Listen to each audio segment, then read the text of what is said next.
Bienvenue dans cette capsule vidéo dans laquelle tu vas apprendre à former le pluriel des noms composés. Tu trouveras le lien de téléchargement de cette carte mentale dans la description de la vidéo. Les noms composés s'accordent différemment au pluriel selon leur constitution. Nom et adjectif ou verbe et adverbe. Avant de détailler chaque cas, nous allons découvrir la règle générale. Commençons par un petit rappel. Qu'est-ce qu'un nom composé? Un nom composé est un nom formé de deux mots ou plus qui sont reliés par un trait d'union. Ces mots peuvent être de nature différente. Prenons un premier exemple, un essuie-glace. Ce nom est composé de deux mots, essuie et glace, reliés par un trait d'union. C'est donc un nom composé. Dans ce cas, essuie est un verbe. C'est le verbe essuyer à l'infinitif. Et glace est un nom commun. Prenons un second exemple, un arc-en-ciel. Il s'agit d'un nom composé cette fois-ci de trois mots. Arc, qui est un nom, en, qui est une préposition, et ciel, qui est un autre nom. Ces trois mots sont aussi reliés par un trait d'union. Maintenant, interrogeons-nous sur la formation du pluriel des noms composés. Eh bien, elle dépend de la nature des mots qui le composent. D'une manière générale, seul le nom et l'adjectif qualificatif à l'intérieur du nom composé s'accordent. Ils s'accordent de la même manière que lorsqu'ils sont employés seuls. Les verbes, les prépositions et les adverbes, quant à eux, ne s'accordent pas. Il est donc important de savoir reconnaître la classe grammaticale des noms qui constitue le nom composé, pour bien l'accorder et savoir l'écrire. Détaillons à présent chaque cas en commençant par le pluriel des noms composés constitué de noms et d'adjectifs. Si le nom est composé de noms et d'adjectifs, alors tous les mots s'accordent au pluriel. Prenons plusieurs exemples. Des choux-fleurs, c'est un nom composé de deux noms, chou et fleur. Comme il s'agit de noms communs, on les accorde. Il faut donc mettre un X à chou ainsi qu'un S à fleur.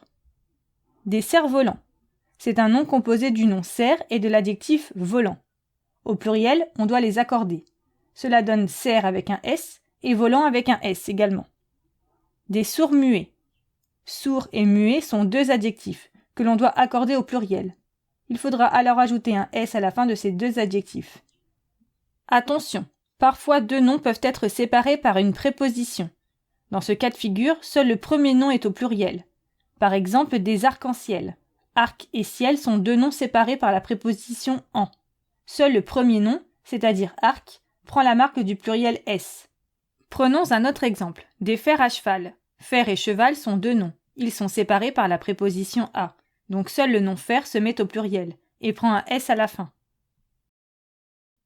Voyons maintenant la formation du pluriel des noms composés constitués de verbes et d'adverbes.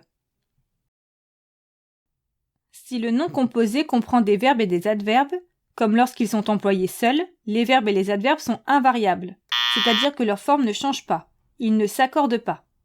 En revanche, les noms et les adjectifs qui le composent s'accordent.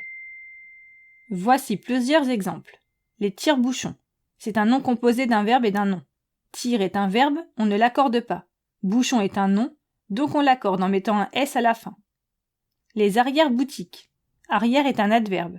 Il est invariable. Boutique est un nom, il s'accorde avec un S.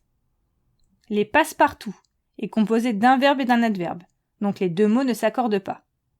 Des laissez-passer est composé de deux verbes, laisser et passer. Aucun des deux ne s'accorde non plus. Et voilà, dans cette capsule vidéo, tu as appris à former le pluriel des noms composés en fonction de la nature des mots qui le constituent.